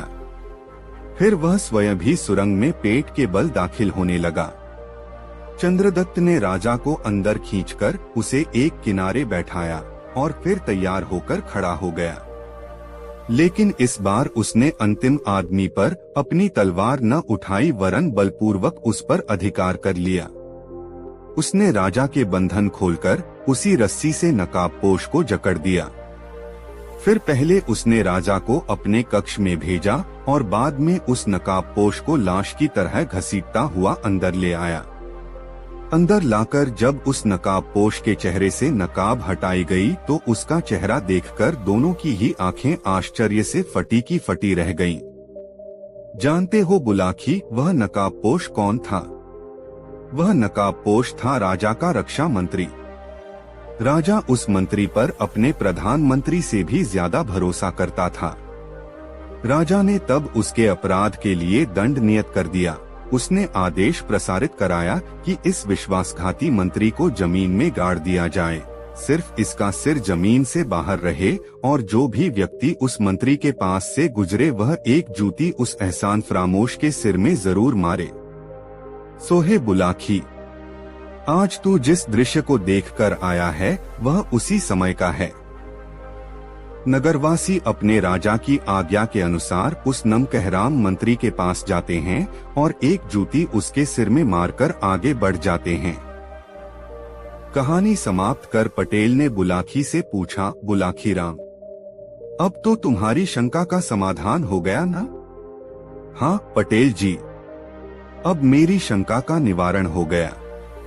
अब आप भी सोइए और मैं भी सोने की कोशिश करता हूँ। कुछ देर बाद दोनों ही सो गए। दोस्तों वीडियो को एक लाइक जरूर करें। दोस्तों काशी यात्रा के अगले पड़ाव में वे दोनों एक नए नगर में पहुँचे। वहाँ एक खूबसूरत सा बाग देखकर उन्होंने वहीं ठहरने का निश्चय किया। इस बार बुलाखीराम शहर में जिस दृश्य को देखकर आया था वह इस प्रकार का बुलाखी ने देखा कि एक नौजवान चक्की के दो पाटों को एक लकड़ी में डालकर रास्ते पर लुढ़काता हुआ ला रहा था। तभी घोड़े पर सवार होकर मर्दाना वेश में एक को वहां पहुंची। उसने उस नौजवान पर हंटर बरसाने शुरू कर दिए। युवक हाथ जोड़कर उससे माफी देने की फरियाद करने लगा। युवक के बार बार माफी मांगने पर वह युवती कुछ नरम पड़ी और हंटर बरसाने बंद कर वहां से घोड़ा दौड़ाती हुई चली गई। यह दृश्य देखकर बुलाखी के मन में उस रहस्य को जानने को उत्सुकता पैदा हो गई।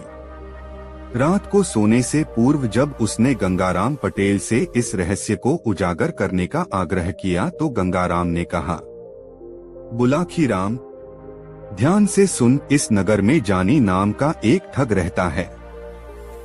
जानी के पिता का देहांत हो चुका है। परिवार में उसकी माँ और वह स्वयं ये हो प्राणी हैं। जानी ठगी के द्वारा ही अपनी जीविका चलाता है। एक दिन की बात है, जानी की माँ बहुत उदास भाव में बैठी हुई थी। तभी जान ने अपने काम से घर वापस लौटा। माँ को उदास देखकर उसने पूछा, माँ क्या बात है, आज तू बहुत उदास लग रही है? माँ बोली, बेटा जानी, मेरी उदासी का कारण तू ही है। मैं तेरे ही विषय में चिंतित हूँ। मेरे विषय में? हाँ बेटा, मैं यह सोचकर चिंतित हो रही हूँ कि मेरे मरने के बाद तू भोजन कैसे बनाकर खाएगा। अगर मेरे सामने ही तेरा विवाह हो जाता तो कितना अच्छा होता। मैं तुझसे बार बार कहती हूँ कि बेटा अपना विवाह कर ले, किंतु तू मेरी बात पर ध्यान हो नहीं देता। माँ जानी बोला, अब तू यह चिंता छोड़ दे। मैंने विवाह करने का मन बना लिया है।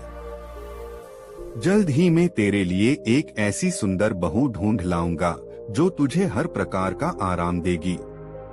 बहू के आ जाने पर चूल्हा चक्की के कामों से तुझे निजात मिल जाएगी। फिर तू आराम से बैठकर ईश्वर का भजन करती रहना। जानी की माँ यह सुनकर खुश हो गई। जानी भी अपनी होने वाली पत्नी के लिए जेवर आदि जुटाने में लग गया। इसी प्रयास में वह एक दिन एक सर्राफ की दुकान पर पहुंचा। उसने बड़ी अच्छी पोशाक पहन रखी थी। सर्राफ ने उसे कोई बहुत बड़ा ग्राहक समझा। उसने जानी से पूछा, बताइए जनाब, कौन सा जेवर खरीदेंगे? मुझे एक खूबसूरत सा हार दिखाइए, ऐसा हार जिसकी कीमत भी वाजिब हो और जो दिखने में भी अच्छा हो, जानी ने कहा। हाँ हाँ जरूर, मैं अभी आपको आपकी पसंद का हार दिखाता हूँ। यह कहकर सर्राफ ने उसके सामने कई तरह के हार पेश कर दिए। जानी ने उसमें से एक हार पसंद कर लिया। हार को परखते हुए उसने सर्राफ से पूछा, कितनी कीमत है इस हार की? 2000 रुपए, सर्राफ ने कहा। ठीक है, यह हार मेरा हुआ। जब तक मैं रुपए निकालूं, आप इसकी रसीद लिखकर मुझे दे दीजिए। दुकानदार जब रसीद बुक लेने अंदर चला गया, तभी योजनानुसार जानी की मां ग्राहक बनकर वहां पहुंची और शोकेसों में सजे जेवरों को देखने लगी। इससे पूर्व की सर्राफ लौटता जानी ने बड़ी फुर्ती के साथ वह हार अपनी मां की तरफ उछाल दिया, जिसने फौरन ही वह हार अपने ब्लाउज के गले में खोस लिया। जब तक सर्राफ रसीद लेकर लौटा, वह हार लेकर वहां से रफू चक्कर हो गई। जानी ने रसीद लेकर जेब में रख डोली और 2000 रुपए गिनकर सर्राफ को दे दिए, लेकिन उसने वहां से उठने का कोई प्रयास नहीं किया। उसकी निगाह शोकेसों में लटके दूसरे जेवरातों पर घूमती रही। उसे उत्सुक देखकर सर्राफ ने उससे पूछा, कोई और जेवर चाहिए जनाब? हाँ, मुझे उस जैसा ही कोई दूसरा हार दिखा दीजिए, जानी बोला। दुकानदार ने तत्परता से उसे दूसरा हार लाकर दे दिया। जानी ने हार जेब में डाला और बाहर जाने लगा। यह देखकर दुकानदार ने कहा, श्रीमान, इस हार की कीमत तो चुका दीजिए। कीमत तो मैं आपको पहले ही दे चुका हूँ। अब क्या एक चीज की कीमत दो बार लोगे? जानी दुकानदार पर बिगड़ उठा। दोनों में वाद विवाद होने लगा। नौबत हाथापाई तक पहुंच गई। दुकान के बाहर भीड़ इकट्ठी हो गई। सर्राफ कह रहा था कि हार का दाम चुकाओ और जानी कह रहा था कि मैंने कीमत चुका दी है। झगड़ा ज्यादा बढ़ा तो वहां पुलिस पहुंच गई। कोतवाल दोनों को पकड़कर पुलिस थाने में ले आया। कोतवाल ने सर्राफ से पूछा, सेठ जी, अब बताओ असल माजरा क्या है? सेठ बोला, हुजूर, इस आदमी ने मुझसे एक हार खरीदा था, उसकी कीमत देकर इसने मुझसे रसीद लिखवा ली। फिर इसने दूसरा हार खरीदा, परंतु उसकी कीमत नहीं चुकाई और यह हार लेकर चल दिया। जब मैंने इसे रोककर हार के दाम मांगे तो यह कहता है कि कीमत तो मैं दे चुका। सर्राफ की बात सुनकर कोतवाल ने जानी से पूछा, अब तुम बताओ भाई, क्या ये सेठ जी सच कह रहे हैं? नहीं हुजूर, ये सरासर झूठ बोल रहे हैं। मैंने इनसे एक ही हार खरीदा है जिसकी रसीद मेरे पास है। यह कहकर उसने वह हार और उसकी रसीद कोतवाल के सामने पेश कर दी। फिर बोला, हुजूर, मेरी तलाशी ले लीजिए। अगर मेरे पास कोई दूसरा हार मिल जाए तो आप जो भी चाहें सजा देना, परंतु अगर मेरी बात सच निकले तो इस दुकानदार पर रहम मत खाना। यह दुकानदार तो ग्राहकों को दिन दहाड़े लूटता है। कोतवाल ने जानी की जामा तलाशी ली, लेकिन उसके पास से कोई और हार न मिला। यह देखकर सर्राफ का चेहरा पीला पड़ गया। उसने धीमी आवाज में कहा, हुजूर, इसने वह हार किसी दूसरे आदमी को दे दिया होगा। देखिए हुजूर, अब यह आदमी मुझ पर दूसरा इल्जाम लगा रहा है। मैं इस शहर में परदेशी आदमी हूँ। यहाँ मेरा न तो कोई रिश्तेदार है और न कोई जानने वाला।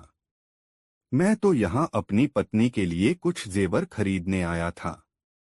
मुझे क्या पता था कि इस शहर में आकर मेरी ऐसी फजीहत होगी। यदि मैं यह बात जानता होता तो कभी इधर का रुख ही न करता। जानी ने एक अच्छा खासा लेक्चर दे डाला। जानी के इस लेक्चर का कोतवाल पर अच्छा प्रभाव पड़ा। उसने जानी को निर्दोष जानकर उसे जाने की अनुमति दे दी और दुकानदार को डांट फटकार कर वहां से भगा दिया। बेचारा दुकानदार लूट पिट कर वहां से चला आया। घर लौटकर जानी ने वह हार भी अपनी मां को सौंप दिया और अगले दिन किसी दूसरे व्यक्ति को ठगने की योजना बनाने लगा। बुलाखी राम। अगले दिन जानी फिर ठगी करने के लिए निकला। उसने एक हलवाई की दुकान से 2 सेर जलेबियां खरीदीं और उन्हें लेकर नगर के बाहर एक रास्ते पर बैठ गया। वहां उसने उन जलेबियों में कांटे से छेद कर दिए और एक बबूल के पेड़ पर चढ़कर वह जलेबियां पेड़ के कांटों में टांग दीं। कुछ जलेबियां अपने पास भी रख लीं। कुछ ही देर बाद उसे एक आदमी घोड़े पर बैठा आता दिखाई दिया। उसके घोड़े पर काफी सामान लदा हुआ था और वह घोड़ा भी बहुत अच्छी नस्ल का था। जानी ने उस व्यक्ति को ही अपने शिकार के रूप में चुन लिया। वह व्यक्ति करीब आया तो जानी ने उससे कहा, आओ मित्र, घोड़े से उतरकर नीचे आओ। देखो मेरे पास कैसी बढ़िया चीज है। वह व्यक्ति घोड़े से नीचे उतर आया। जानी ने कुछ जलेबियां उसकी ओर बढ़ाते हुए कहा, लो यह फल खाओ। इनका स्वाद बहुत ही उत्तम है। अजनबी व्यक्ति जब जलेबी लेने से झिझकने लगा तो जानी ने एक जलेबी अपने मुंह में डाल ली। बोला, झिझको नहीं मेरे भाई, निःसंकोच होकर खाओ। खाने में बेहद मजेदार हैं ये फल। फल? तुम इन्हें फल कह रहे हो, यह तो जलेबियां हैं, अजनबी बोला। तुम्हें धोखा हो रहा है मित्र, जानी बोला, यह फल ही हैं। समीप के एक वृक्ष से मैंने अभी अभी इन्हें तोड़ा है। विश्वास न हो तो मेरे साथ चलकर देख लो। अजनबी उसकी बातों में आ गया। उसने एक जलेबी मुंह में डाल ली। अब जलेबी तो मीठी होती ही है।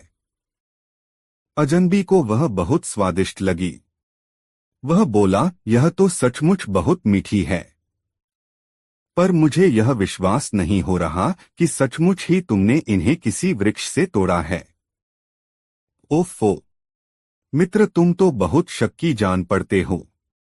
आओ मेरे साथ, मैं तुम्हें वह पेड़ दिखाता हूँ, उस पर अभी भी इस जैसे बहुत से फल हैं। यह कहकर वह उस अजनबी को बबूल के पेड़ के पास ले गया और उस पर अपने द्वारा लटकाई हुई जलेबियों को दिखाते हुए बोला, लो देख लो अपनी आंखों से, वे लटके हैं फल। अजनबी लालच में आ गया। उसने घोड़े की रास जानी को पकड़ाई और यह कहकर कि तुम इस घोड़े को पकड़ो, कुछ फल मैं भी तोड़ लूं। बबूल के उस पेड़ पर चढ़ गया। बस फिर क्या था, जानी उछलकर घोड़े की पीठ पर जा बैठा। घोड़ा मोड़ा और 2-3 हंटर उसकी पीठ पर जमा दिए। घोड़ा तूफानी रफ्तार से भाग छूटा। अजनबी यह दृश्य देखकर बौखला उठा। वह तेजी से नीचे उतरा और पकड़ो दौड़ो की आवाजें लगाता उसके पीछे भागा, किंतु घोड़े और मनुष्य का क्या मुकाबला।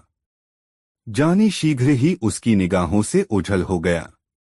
लुटापिटा मुसाफिर आवाजें लगाता ही रह गया। बुलाखी। जानी जब घोड़े को सरपट दौड़ाता हुआ ले जा रहा था, तभी रास्ते में उसे एक बुढ़िया दिखाई दी जो अपनी जवान बेटी के साथ शहर की ओर जा रही थी। यह देखकर जानी का शैतानी दिमाग फिर सक्रिय हो उठा।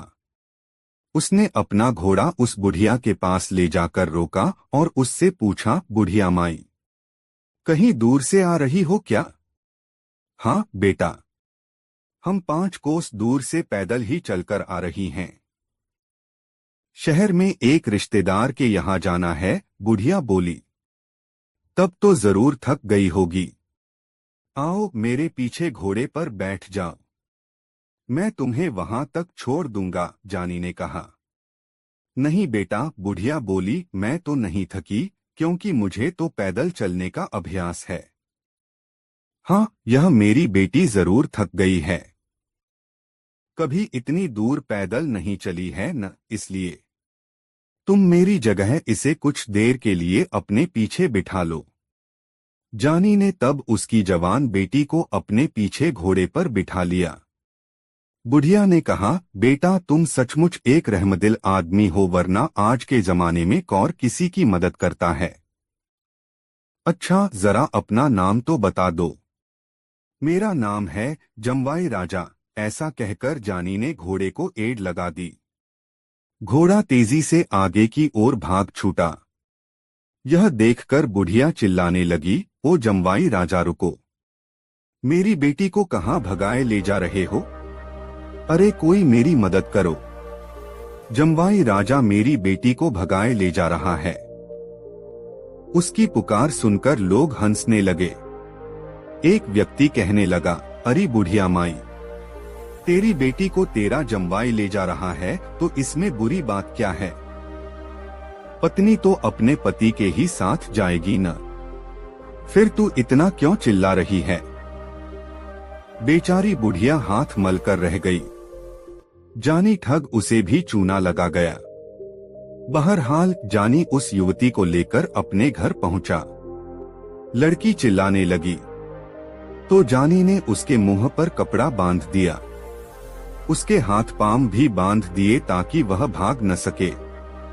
फिर वह अपनी माँ से बोला, माँ तू मुझसे विवाह करने को कह रही थी ना, देख यह बहू लाया हूँ तेरे लिए।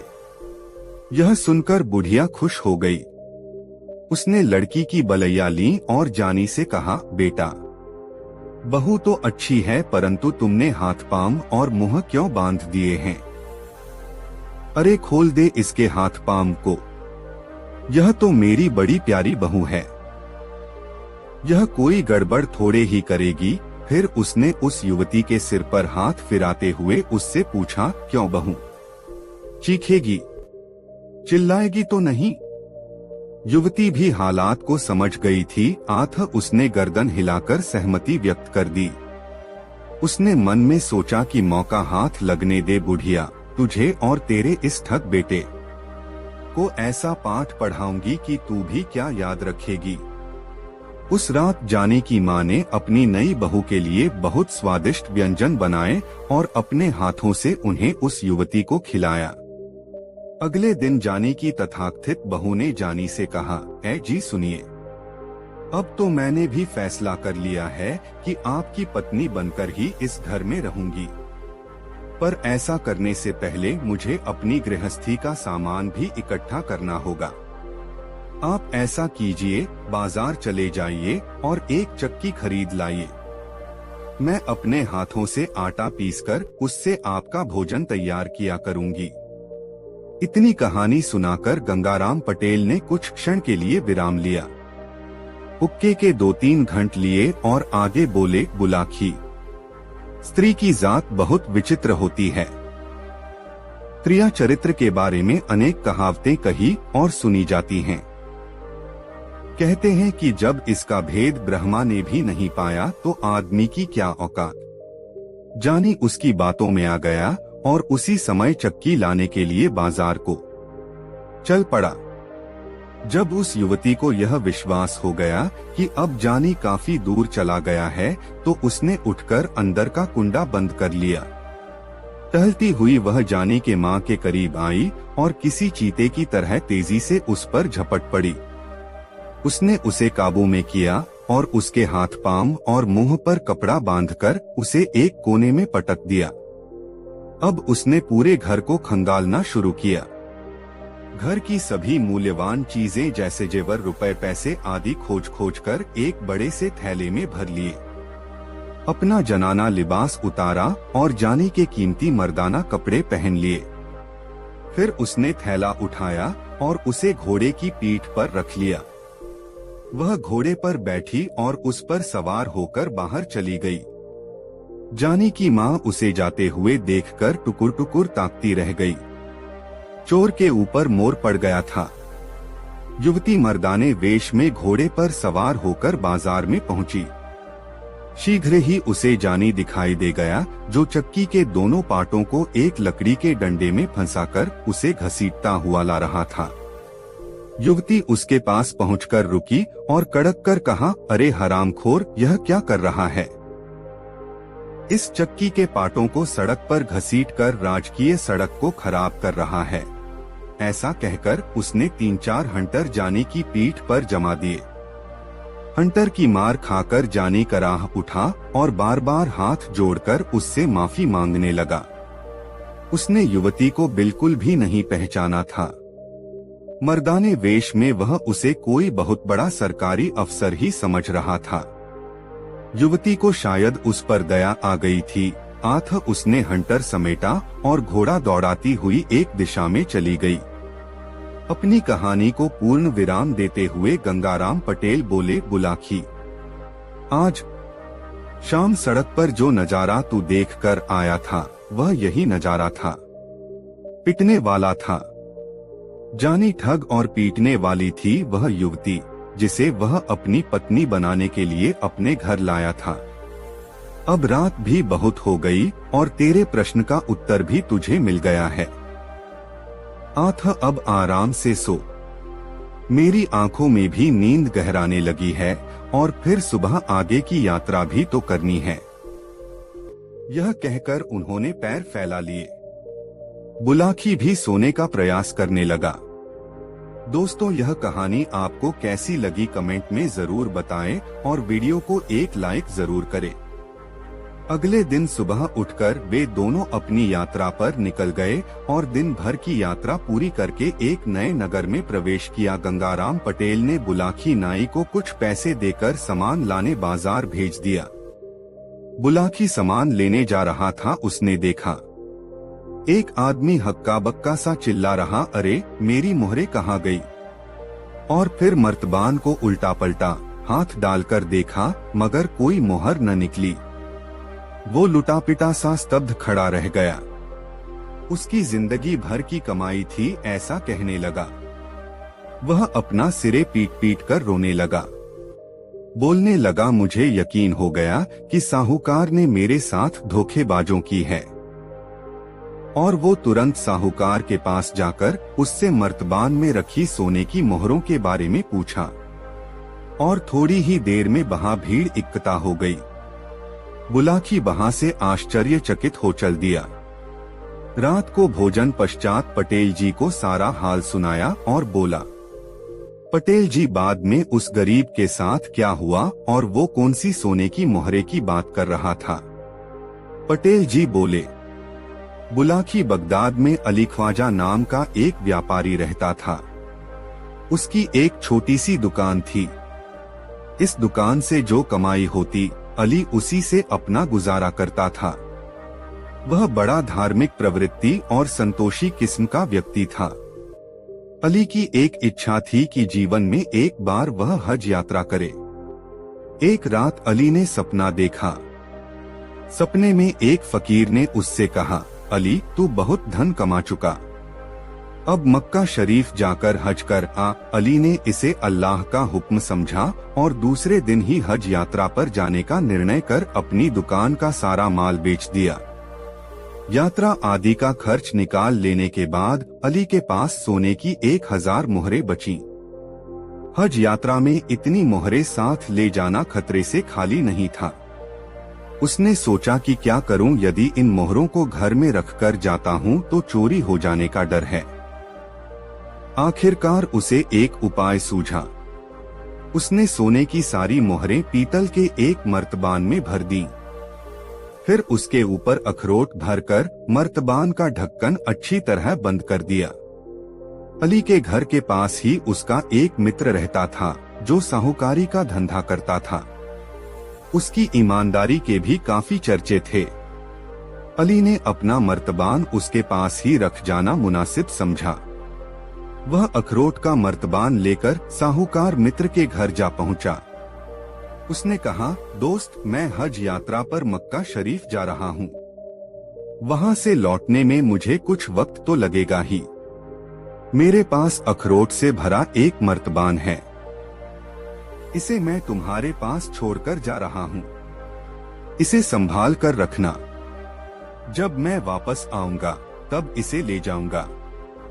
अरे भाई अली, इसे अपना ही घर समझो और यह लो चाबी। साहूकार ने अली को अपने गोदाम की चाबी देते हुए कहा, तुम खुद ही गोदाम में जाकर अपने हाथों जहां चाहो वहां अपना मर्तबान रख आओ और निश्चिंत होकर हज यात्रा पर जाओ।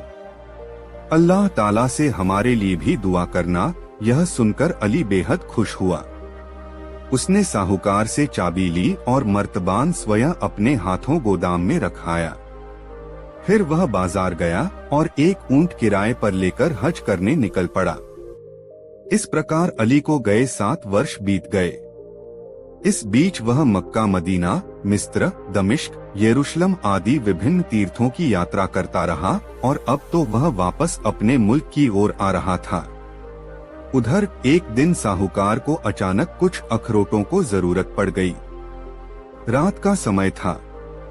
उस समय भला अखरोट कहाँ मिलते, मगर अचानक उसे अपने गोदाम में रखे अली के अखरोटों के मर्तबान की याद आई। उसने सोचा क्यों न उसी मर्तबान में से कुछ अखरोट ले लिए जाएं। साहूकार अखरोट लेने के लिए गोदाम में गया।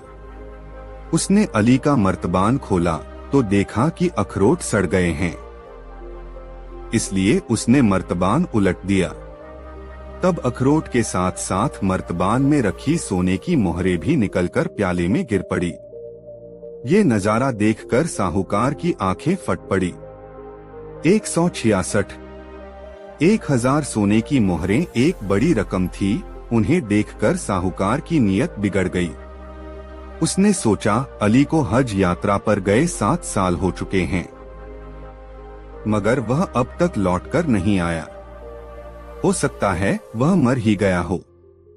मगर यदि जिंदा भी हुआ तो भी क्या हुआ, वह मेरे पास अखरोटों से भरा मर्तबान रख गया था और वापस आने पर मैं उसे अखरोट से भरा मर्तबान वापस कर दूंगा। और फिर उसने स्वयं ही तो कहा था कि मैं अखरोटों का मर्तबान रख कर जा रहा हूँ। हो सकता है स्वयं उसे भी इन मोहरों का पता न हो भी तो मैं क्या करूं, अब तो यह मोहरें मैं उसे लौटाने वाला नहीं। यही सोचकर साहूकार ने अपने घर में एक गड्ढा खोदा और सारी मोहरें उसमें गाड़ दो। तत्पश्चात उसने बाजार से नए अखरोट लाकर मर्तबान में पुराने अखरोट के ऊपर भर दिए तथा पहले की तरह ही मर्तबान का ढक्कन बंद करके उसे गोदाम में उसी जगह रख दिया जहां अली अपने हाथों से मर्तबान रख गया था। इस घटना को बीते अभी 1 हफ्ता भी नहीं गुजरा था कि अली हज यात्रा पूरी कर वापस अपने शहर आ पहुंचा। आते ही सबसे पहले उसने अपने घर व दुकान की साफ सफाई की। इसके बाद वह साहूकार से मिलने उसके घर गया। उसे देखते ही साहूकार का माथा ठनक गया।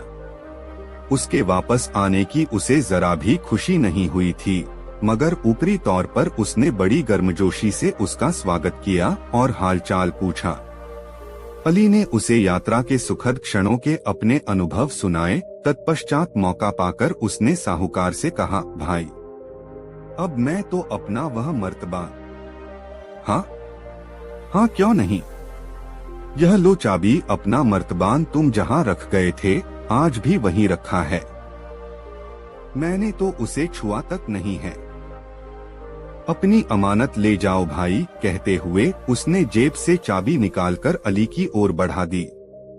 अली अपने मित्र की यह भलमनसाहत देखकर बहुत खुश हुआ। अली साहूकार के गोदाम से अपना मर्तबान लेकर घर लौट आया। घर आकर उसने जल्दी जल्दी मर्तबान का ढक्कन खोला और सारे अखरोट एक बर्तन में उंडेल दिए। थोड़े अखरोट आने के बाद उसका ख्याल था कि अब मोहरें गिरेंगी, मगर उस समय तो उसका दिल धक से रह गया जब मर्तबान का अंतिम अखरोट भी बर्तन में गिर गया और कोई मोहर न निकली। अली हक्का बक्का रह गया। अरे, मेरी मोहरें कहाँ गई? फिर मर्तबान को उल्टा पलटा हाथ डालकर देखा, मगर कोई मोहर न निकली।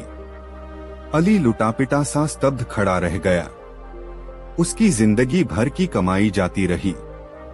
वह अपना सिरे पीट पीट कर रोने लगा। उसे यकीन हो गया कि साहूकार ने उसके साथ धोखेबाजों की है। इसलिए अली ने तुरंत साहूकार के पास जाकर उससे मर्तबान में रखी सोने की मोहरों के बारे में पूछा। अली को अपने घर आया देखते ही साहूकार सारा माजरा भांप गया। लेकिन उसे मालूम था कि ऐसा ही होगा। आठ वह पहले से ही तैयार बैठा था और उसने पूरी भूमिका बना ली थी कि अब अली के साथ कैसा बर्ताव करना है। आठ उसके मुंह से सोने की मोहरों की बात सुनकर साहूकार उस पर बरस पड़ा। उसने क्रोध से भरकर कहा, तुम्हें शर्म आनी चाहिए कि मैंने 7 साल तक तुम्हारा मर्तबान संभाल कर रखा और तुम मुझ पर बेईमानी का आरोप लगा रहे हो। तुम मेरे पास अखरोट का मर्तबान रख कर गए थे, अब कह रहे हो कि उसमें सोने की मोहरें थीं। एकाएक अखरोट सोने की मोहरें कैसे बन गए? मैंने तो तुम्हारे साथ एहसान किया, पर तुम मुझे चोर ठहरा रहे हो। हज करके यही सीखा है तुमने? तीर्थ यात्रा कराए मगर मन पाक न हुआ। मन में अभी भी बेईमानी भरी हुई है। तुम इसी समय मेरे घर से निकल जाओ, मैं तुम्हारी सूरत भी नहीं देखना चाहता। अली समझ गया कि उसका दोस्त बेईमानी पर उतर आया है। उसने सोचा कि इससे तू मैं करने से कोई लाभ नहीं होगा, बल्कि अपनी ही हंसी उड़ेगी। आठ न्याय पाने के लिए उसने बादशाह के दरबार में फरियाद की। बादशाह ने अली की बातें ध्यानपूर्वक सुनी। फिर उसने साहूकार और अखरोट के एक व्यापारी को दरबार में बुलवाया। अली से अखरोट वाला मर्तबान भी उसने वहीं मंगवा लिया। साहूकार, अखरोट का व्यापारी और अली तीनों बादशाह के दरबार में हाजिर हुए। बादशाह ने अली से पूछा, साहूकार के यहाँ रखे मर्तबान में तुमने क्या रखा था? अली ने कहा, जहां पनाह, मेरे मर्तबान के निचले हिस्से में 1000 सोने की मोहरें थीं और उसके ऊपर वाले भाग में अखरोट थे। अली की बातें सुनने के बाद बादशाह ने साहूकार से पूछा, बोलो इस बारे में तुम्हें क्या कहना है? जहां पनाह, साहूकार ने कहा, अली ने खुद अपने हाथों से मेरे गोदाम में अपना मर्तबान रखा था और वापस लौटने पर वह खुद ही इसे ले गया था। मैंने तो अली के मर्तबान को कभी छुआ तक नहीं। उसमें सोने की मोहरें थीं या नहीं, इस बारे में मुझे कुछ भी नहीं मालूम। इसने भी जाते समय यही कहा था कि इसमें अखरोट भरे हैं और लौटने पर यह अपना मर्तबान ले लेगा। इसके बाद बादशाह ने अखरोट के व्यापारी से पूछा, व्यापारी, देखकर बताओ कि मर्तबान में भरे हुए सारे अखरोट क्या एक जैसे ही हैं?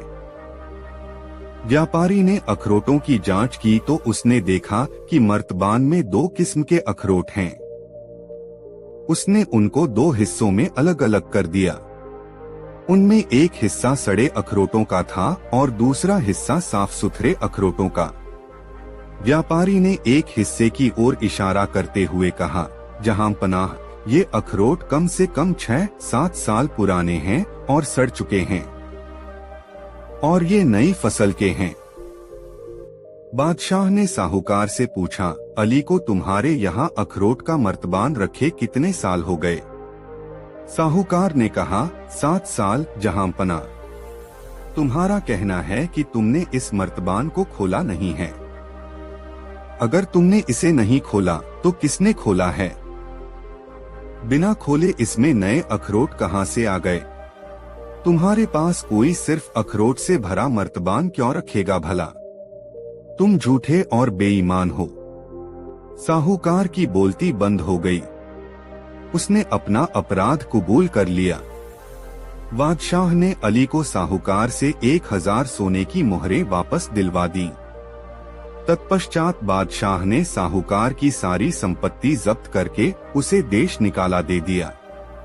कहानी का समापन करते हुए गंगाराम पटेल ने बुलाखी नाई से कहा, बुलाखी राम, आज तू जिस दृश्य को देखकर आया था वह दृश्य उसी समय का था। अब बता, तेरी जिज्ञासा शांत हुई या नहीं? हो गई पटेल जी, बुलाखी बोला, आप तो जैसे अंतर्यामी हैं। सारी कहानी का खाका मेरी आंखों के सामने ऐसे नाच उठा जैसे यह घटना मेरे सामने ही घटित हुई हो। बस तो फिर अब सो जा। यह कहकर गंगाराम ने आंखें मूंद ली। कुछ ही देर में बुलाखीराम नाई के भी खर्राटे वहां गूंजने लगे। दोस्तों, कहानी कैसी लगी कमेंट में जरूर बताएं और वीडियो को एक लाइक जरूर करें। दोस्तों, काशी यात्रा से वापसी के चरण में गंगाराम पटेल और बुलाखीराम नाई एक नए नगर में पहुंचे और रात्रि विश्राम उसी नगर में किया। उस नगर में बुलाखीराम ने एक बाग के अंदर एक ऐसा तालाब देखा जिसके घाट सोने के थे। उसमें जो मछलियां तैर रही थीं, वह सब चांदी की थीं। सोने का घाट और चांदी की मछलियों को देखकर बुलाखीराम की उत्सुकता जाग उठी।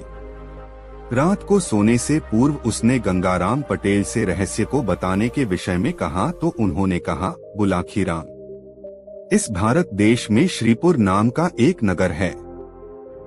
उस नगर में राजनारायण नाम का युवक रहता था। वह क्षत्रिय जाति का था, अतः उसे शिकार करने का बहुत शौक था। वह प्रायः अकेला ही जंगल में जाकर बनेले पशुओं का शिकार किया करता था। एक बार आखेट की तलाश में राजनारायण एक ऐसे जंगल में चला गया जहां वह पहले कभी नहीं गया था। वहां उसे शिकार तो कोई मिला नहीं, लेकिन परिश्रम इतना करना पड़ा कि वह थककर चूर हो गया। वह सुबह के समय घर से निकला था और अब दोपहर का समय हो चला था, अतः भूख प्यास से उसकी हालत खराब होने लगी थी। बुलाखी, इंसान भूख को तो किसी हद तक बर्दाश्त कर लेता है, किंतु यदि पानी न मिले तो उसकी हालत खराब हो जाती है। यही हाल राजनारायण का भी हुआ। वह प्यास बुझाने के लिए सारे जंगल में भटकता रहा कि शायद कहीं उसे कोई तालाब या नदी दिखाई दे जाए, किंतु न तो कोई तालाब न कोई नदी या ऐसी जोहड़ दिखाई दी जिससे जल पीकर वह अपनी तृष्णा शांत कर पाता। जल न मिलने से उसकी हालत बिगड़ने लगी और वह चक्कर खाकर एक स्थान पर बेहोश होकर गिर पड़ा। संयोग से उस समय उस वन में एक देवकन्या वन विहार के लिए आई हुई थी। उसने जब भूमि पर बेहोश पड़े राजनारायण को देखा तो वह नीचे उतरी और राजनारायण का निरीक्षण करने लगी। राजनारायण बहुत खूबसूरत और तंदुरुस्त नौजवान था। देवकन्या उसका रूप देखकर उस पर मोहित हो गई। उसने राजनारायण को अपनी बाहों में उठाया और उसे एक सरोवर के किनारे ले गई। वहां उसने राजनारायण के मुख पर पानी के छींटे मारे तो राजनारायण की बेहोशी टूट गई। यह उठकर बैठ गया। उसकी नजर जब देवकन्या पर पड़ी तो पहली ही नजर में वह भी उसके रूप पर मोहित हो गया। उसने देवकन्या से पूछा, हे सुंदरी, तुम कौन हो जिसने इस निर्जन वन में मेरी रक्षा की है? देवकन्या बोली, मैं एक देवकन्या हूँ। मैं वन विहार के लिए घर से निकली थी। जंगल में तुम मुझे बेहोश पड़े दिखाई दिए तो मैं तुम्हें इस सरोवर पर ले आई। पहले जी भरकर अपनी प्यास बुझा लो, बाकी बातें बाद में होंगी।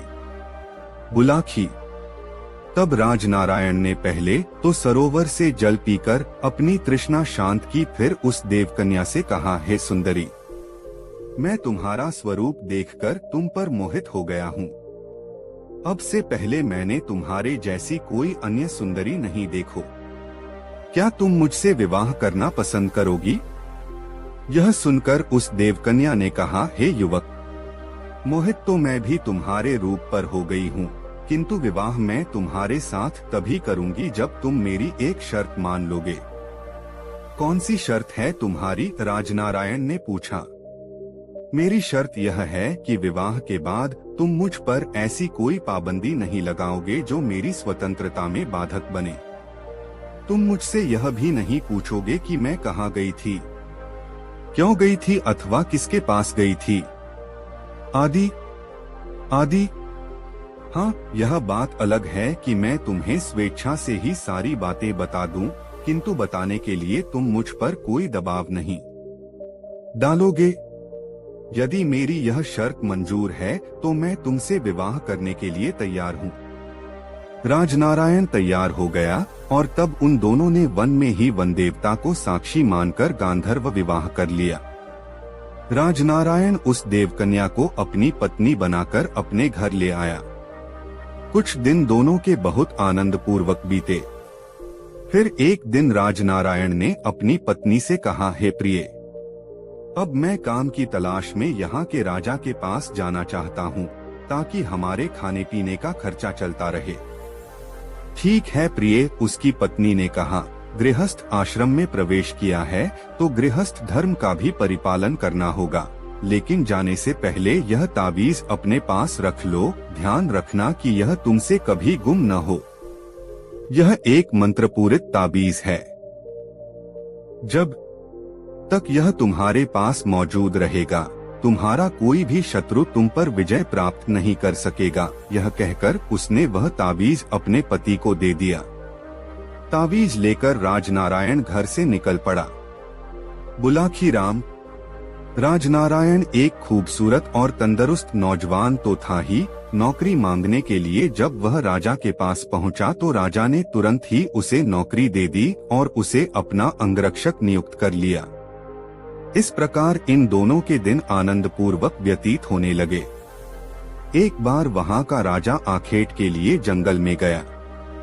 राजनारायण तो उसका अंगरक्षक था ही, अतः राजनारायण को भी उसके साथ शिकार पर जाना पड़ा। शिकार के दौरान एक सिंह ने उसके बाएं हाथ पर अपने पंजे का ऐसा झपट्टा मारा कि राजनारायण की एक उंगली क्षतिग्रस्त हो गई। उसमें से खून बहने लगा। किसी तरह उसने पट्टी बांधकर उंगली से बहते खून को तो रोक लिया, किंतु उसकी उंगली का दर्द बरकरार रहा।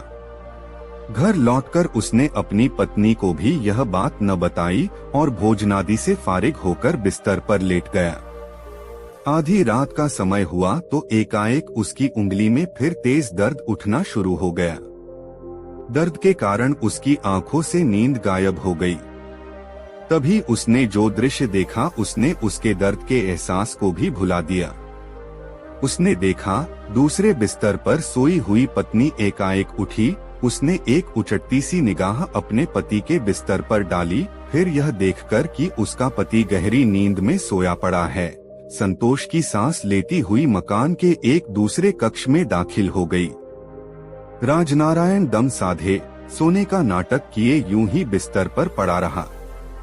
कुछ देर बाद जब उसकी पत्नी सोलह सिंगार करके घर से बाहर निकली तो राजनारायण दबे पांव उसके पीछे लग लिया। उसकी पत्नी एक सरोवर के पास पहुंची।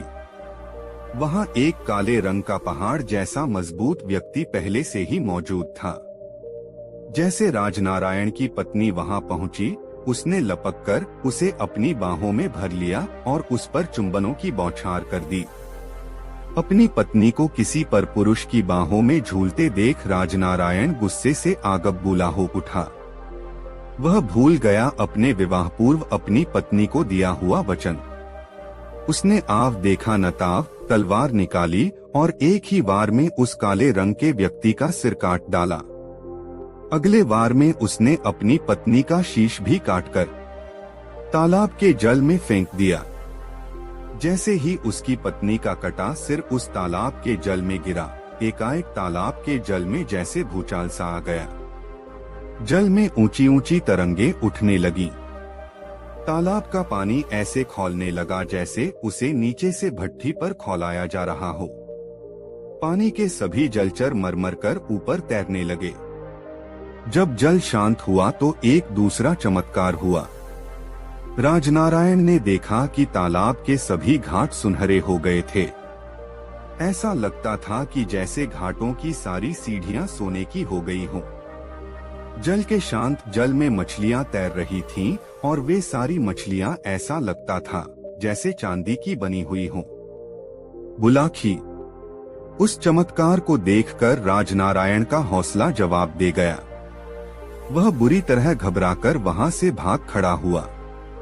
राजनारायण किसी अनिष्ट की आशंका से इतना भयभीत हो गया कि उसने वह नगर ही छोड़ दिया और किसी दूसरे प्रदेश में चला गया। सोहे बुलाकी राम। उसी दिन से बाग में स्थित उस सरोवर के घाट सोने के और उसमें तैरती मछलियां चांदी के रंग की बन गई हैं। आज शाम तुम जिस सरोवर को देखकर आए थे वह वही सरोवर था। अब बताओ, तुम्हारी शंका का निवारण हो गया तो ठीक है, मैं सोने का उपक्रम करूं। पूछने को कुछ बाकी बचा ही नहीं था। आठ बुलाकी राम ने कहा, सो जाओ पटेल जी। मेरी शंका का निवारण हो गया है। तदोपरांत दोनों ही सो गए। दोस्तों, यह कहानी आपको कैसी लगी कमेंट में जरूर बताएं। ऐसी और नई मजेदार कहानी सुनने के लिए हमारे चैनल RK वर्मा को सब्सक्राइब जरूर कर लें और यह वीडियो अपने मित्रों को जरूर शेयर करें। वीडियो देखने के लिए आपका बहुत बहुत धन्यवाद। मिलते हैं किसी अगले वीडियो में, तब तक के लिए जय श्री राधे राधे। धन्यवाद।